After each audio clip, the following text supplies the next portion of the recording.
Hey everybody, welcome back once again to On the Couch with David and Travis. And David was saying we are on the penultimate episode, so to say. This is episode number 25.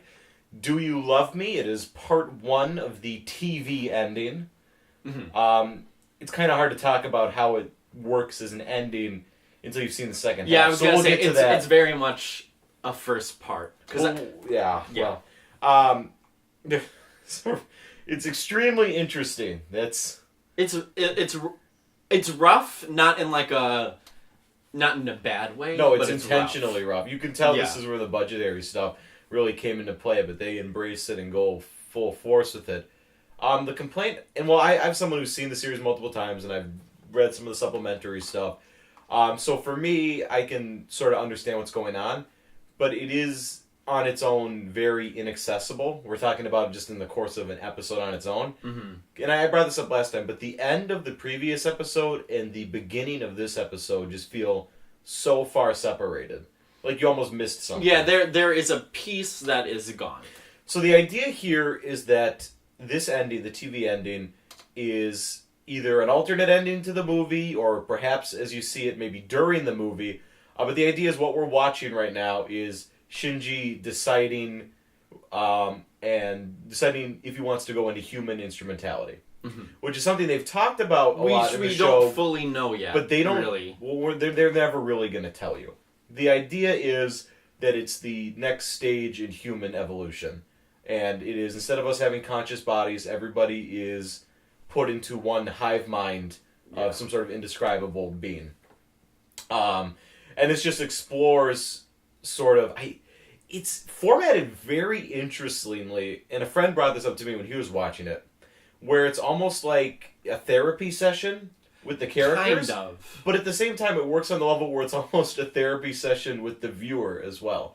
I viewed it more as kind of like the inverse of a therapy session. Yeah. Where it's like deliberately made to fully destroy each of them psychologically. Yeah. But I mean, like, it's just asking questions to the characters, but it also very much feels like the writers are talking to the audience as well, and maybe even themselves. Yeah. Yeah. It's formatted extremely in an abstract manner. It is almost completely, I don't want to say nonsensical, but there's really no narrative flow to any of this.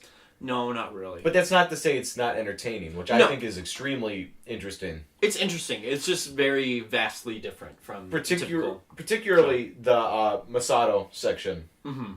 I thought was great. Was fantastic. I don't see how it all links up. Mm-hmm. Like with her character, I just felt like maybe we didn't have enough of her like grappling with her negative emotions. I just felt like that didn't connect as well as the other characters. Well, I feel like the idea is we obviously know what's wrong with like Shinji, Asuka, and Rei, but maybe let's take some time to explore someone who doesn't wear their emotions on their sleeve as necessary. But it's obvious she has daddy issues. Well, yeah. We've gone into that, so it looks into them a little bit deeper, and I think that scene is just... A big part of it is the voice acting, which is incredible. But the writing and the way it sort of puts the text on the screen is such a simple thing, but it works so well with how you're watching it. The text works really well. I'm just not sure exactly if I necessarily buy... I don't know if I think... I don't know, just like the whole, like... She felt impure, and then she talked about, like, deflowering herself, and that just seemed like a little, like, unrealistic. Well, I think the idea was that, I guess it was sort of like a repressed emotions thing, and obviously it's like an Oedipal daddy issues. Yeah. Which might be why I have a problem with it in the first place. You do not like the Oedipal stuff. No, for me, this works really well. I thought that scene was just incredible. It was interesting. It wasn't like... I'm not, like, saying, like, it shouldn't have been that way, but I don't know if it was as effective as I had hoped it would be, at least for me. It's hard to talk about this, too, because it feels like a lot of the dialogue and the scenes and vignettes are entertaining, and you're like, wow, that's insightful, that's smart, that's interesting, but there is really no narrative here. So I can see why a lot of people don't like this direction that the show takes. I could see if you were watching the show and you wanted a more traditional ending, I could see why you would be frustrated with, oh, it's the second to last episode of Evangelion, what was that? You know? Yeah. Especially to maybe the more average user. I don't want to act like we're smart or anything, but there are people who don't like to just have analytical stuff. Yeah. And ideas Yeah. thrown at you without any sort of story. Mm-hmm. I mean, it's great because we know these characters, I think, well enough, where a lot of the information resonates. And I think most people watching this would be able to identify with either Shinji, Masato, Asuka, or maybe even Rei in sort of some of the more wider ideas they're presenting here. Maybe. I don't know. And I don't know if this is just me not... I don't know. But, like, I almost feel like they all have separate issues, but they're also similar that it kind of becomes hard to, like... They're all really rooted with distinguish. parental things, but I feel like the actual identity, like Shinji is kind of an embodiment of all of them. Yeah. Misato's is more about how she has to control the situation and how she projects her different self. Asuka's is more about how she relies on other people to create her own happiness. And then Rei's is more of an identity crisis. Who am I? Does it mean anything that I'm even alive? Yeah. And I think for me, they're different enough where I think they're all interesting. Yeah, they're all interesting. And I think I think the creators of the show were trying to show how similar all of them were. Yes. So that makes sense to me. Well, I mean, everybody's got stuff like this, too. I mean, it's different. It comes from different places, but, you know, everybody can get together and be, okay, we got some baggage here. Yeah. You know. And I think there's some other really nice small touches. Like, I like how with, they start in the very beginning, but they move on to other places, where Shinji's sort of fear and, like, negative ideas manifest themselves in the people he knows. So he's like, I'm doing fine. I'm going, and then Asuka comes up. You're not doing fine. You think you're... This is interesting, too, because this whole time, you know, Shinji's like, I don't want to do this. And it's kind of like that Walter White moment where it's like, you do this for you. You like to be the martyr. Yeah. You like to play that role and have people care about you. And that's sort of an idea they hadn't presented yet in the series, and I think is very interesting. I don't know. It seems to be your catchphrase. I'm still thinking about it, and I don't really know exactly how I feel about it. And I think there are some sort of interesting ideas with Rei presented too, where she sort of explores. Okay, I actually like the Rei part the best. I like her part the best because that was the most interesting to me. That the people around you shape who you are. Well, if you're not really a person, but you have enough people around you, does that make you a person? It's interesting, and she even uses like. And this ties up to the Sen Gendo stuff we talked about the whole time, but she identifies herself almost as an object in some ways. But also she doesn't, like, she thinks that, she kind of is like, and maybe I kind of like Rei now more because of that ambivalence, where it's like, yeah, I'm kind of like an object, but that also doesn't matter, and I'm like a little more at peace with that. So, I don't know. I didn't like Rei the first time I watched this, but I really like the character now. I like the character now. Yeah. And I think they sort of set it up that way. I really think her speech where she says, he won't let me return to nothingness. I used to pray for the day, something, but now I fear it. Yeah. I think that's one of the best sort of like dialogues in the whole show. I just really like how that's worded and how it's acted. I think it's interesting how they always say it feels agreeable. They don't say it feels good, it feels bad. And I think that's sort of Shinji said that. Ties into the like autonomous nature of, okay, we're instrumenting into one hive mind where, okay, we don't have to worry about negative emotions anymore, but we also aren't allowed to express our own opinions as individuals. So, you know, I don't like this, it just feels agreeable. They really don't do a fantastic job. And again, I don't know if it's budgetary or it's intentional of, you know, we're just... Or both. Out there, but...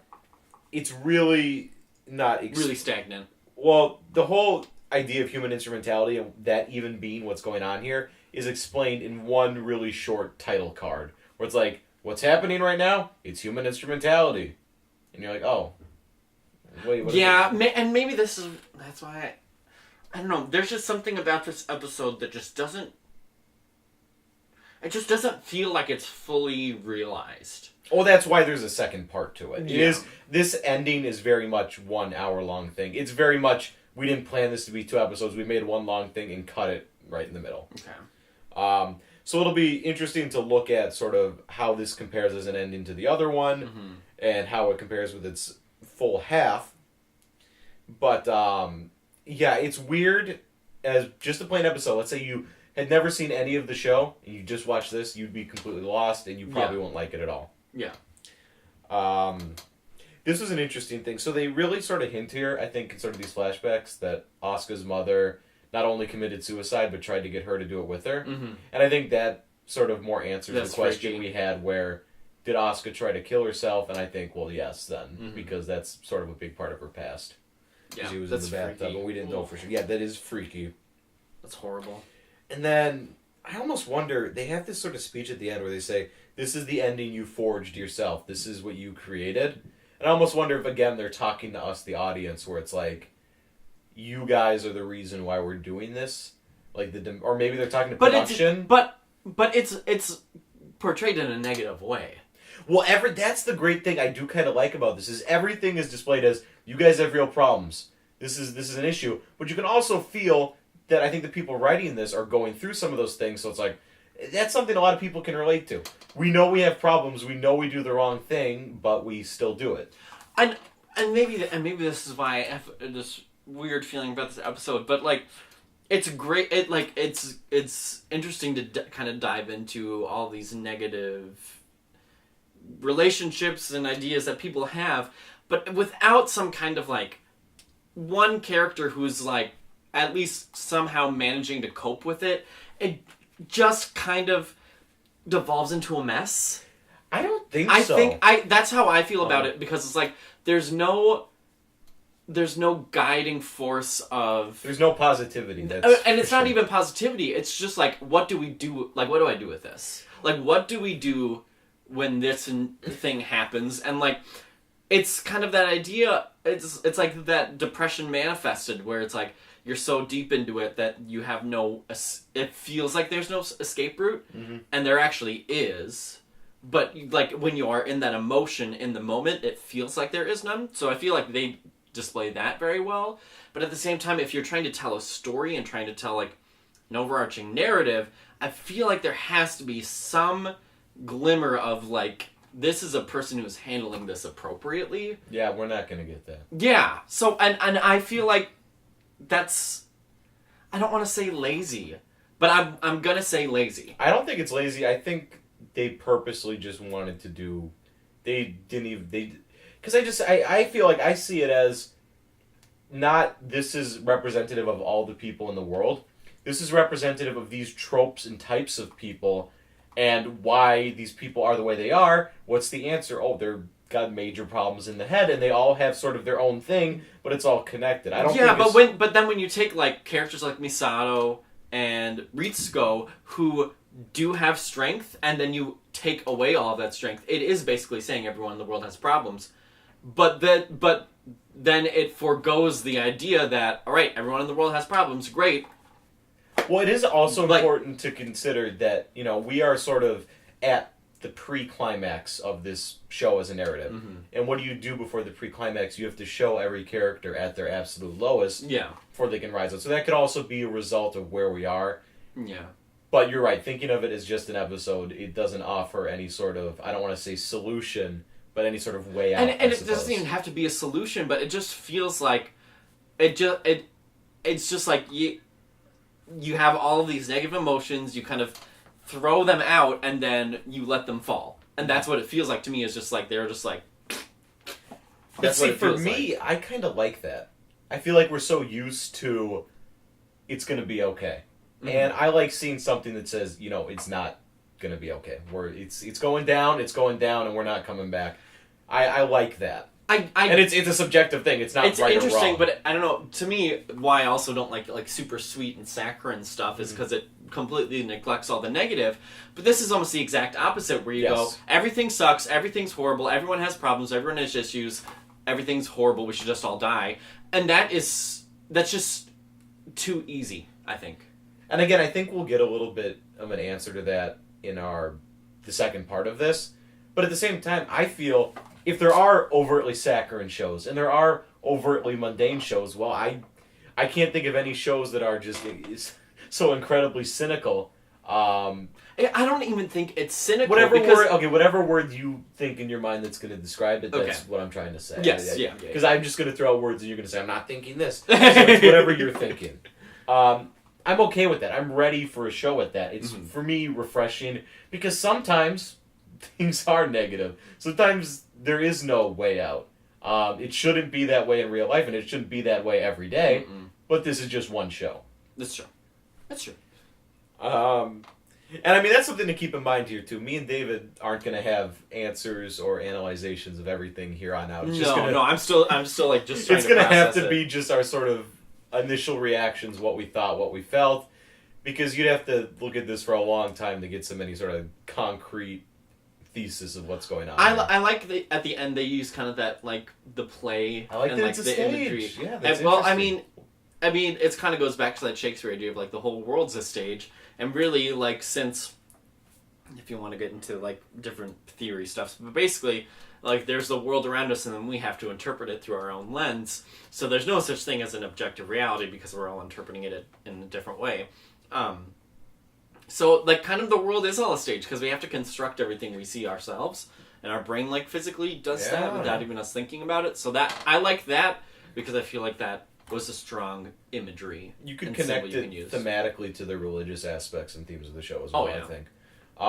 Religion is performative. I mean, I feel like just watching this, some people might not agree with it, some people might not like it, but I think it's hard to say, you know, you got to give them credit, they're doing something completely different. Oh, no, yeah, I'm not saying it's bad. I'm just saying, like, I just feel like... Well, yeah, and I'm not going to tell anyone this is objectively good, because I can very reasonably see why you'd be like, well, I didn't enjoy that at all. Yeah. And people did not. And there's a difference between enjoying something and then seeing the merit in it. Yes, there's... Because, like, you can not like something, but you can still be like, yep, I can see Well, you can be like, I disagree with what this is saying or how it portrays it, but... It's intelligent about how it does it. It's entertaining. This is something, you know, if you're watching these episodes for whatever reason before you're watching the show, watch the show first. And I don't know, what did you think? Let us know. Punkt. Okay, we're going to move on to the next part of the TV ending then, and then we'll be able to talk about sort of how it encompasses the neat bow on the top.